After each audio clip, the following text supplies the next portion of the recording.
Foodies and welcome to Vinayak kitchen. આજે આપણે નાસ્તાનો સ્વાદ વધારે તેવા રાઈવાળા લસણિયા મરચાં બનાવવા જઈ રહ્યા છીએ. તો ચલો જોઈ લઈએ આપણે રેસીપી.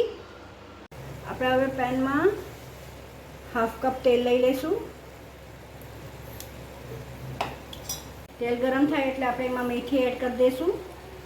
તો આપણું તેલ આવી ગયું છે. તેલમાં આપણે હાફ ટીસ્પૂન આખી મેથી એડ કરી દઈશું. હવે આપણી મીઠી કકડી રહી છે તો હવે આપણે ગેસ ઓફ કરી દઈશું અને આમાં 3 ટેબલ સ્પૂન અધકચરું વાટેલું લસણ એડ કરી દઈશું. ગેસ ઓફ કરી દેવાનો છે પહેલાં અને આપણે સાઈડમાં મૂકી દઈશું મિક્સ કરીને. તો બસ હવે આને એકદમ શાંત ઠંડુ પડવા દઈશું. ત્યાં સુધીમાં આપણે મરચાં સુધારી લઈએ. તો આપણે આ મરચાં લેવાના છે લાંબા, થોડા મીડિયમ તીખા લઈશું તો ચાલશે. તીખા હોય તો વધારે મજા આવે પણ સાવ મોળા નથી લેવાના. બસ હવે આને 2 કટ કરી દેવાના, એક મરચાંના 2 પીસ. આવી રીતે આપણે બધા મરચાં, ઇવન તમે આવી રીતે ઊભો કટ મારીને બી કરી શકો. કટ મારવાનું છે ખાલી. આવી રીતે 2 કટ. બસ આવી રીતે આપણે બધા મરચાં કરી લઈશું. કટ થઈને રેડી છે મરચાં. 250 ગ્રામ લીધા છે મેં. અને સાથે હવે આપણે મસાલો પણ બનાવી લઈએ. તો હવે આપણે સ્લો ટુ મીડિયમ હીટ ઉપર પેન લઈ લઈશું. એમાં આપણે 2 ટેબલ સ્પૂન આખા ધાણા છે એડ કરી દઈશું.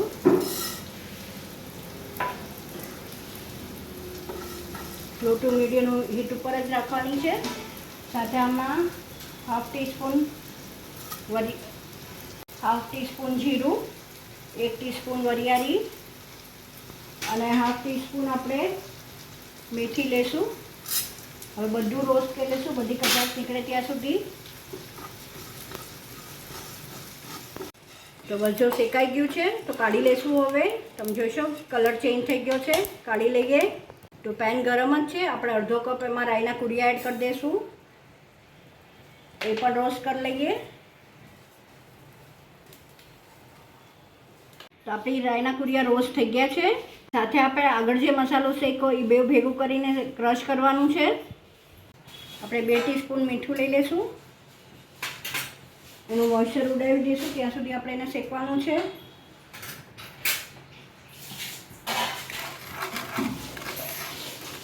આપણું મીઠું શેકાઈ ગયું છે. તો ચલો હવે આ મસાલો બી ઠંડો થઈ ગયો છે. આપણે ધાણાનો મસાલો છે પહેલાં આપણે ક્રશ કરી લઈશું. આપણા ધાણા કચરા વટાઈ ગયા હતા તો મેં હવે રાઈ એડ કરી દીધી છે. એ પણ ક્રશ કરી લઈએ.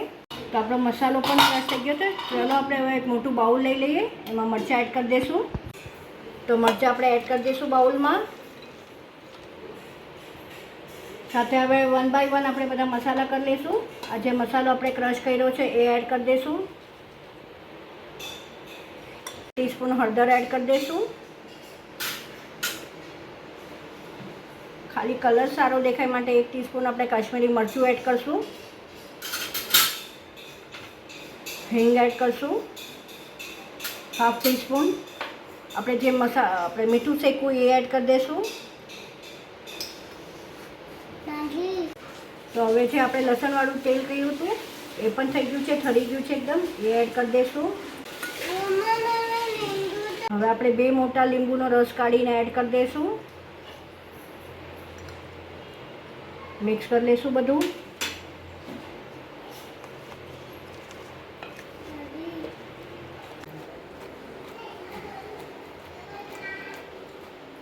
તો આપણા મરચાં રેડી છે. આપણે 1 દિવસ આને ઢાંકીને રહેવા દેવાના. પછી નેક્સ્ટ ડે આપણે એકદમ ક્લીન ફ્રેશ બોટલમાં ભરી લઈશું.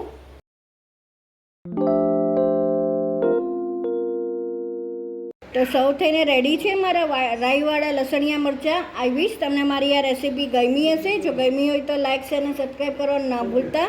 બસ આવી જ નવીન રેસીપી સાથે આપણે ફરીથી મળતા રહીશું. Till then by, take care.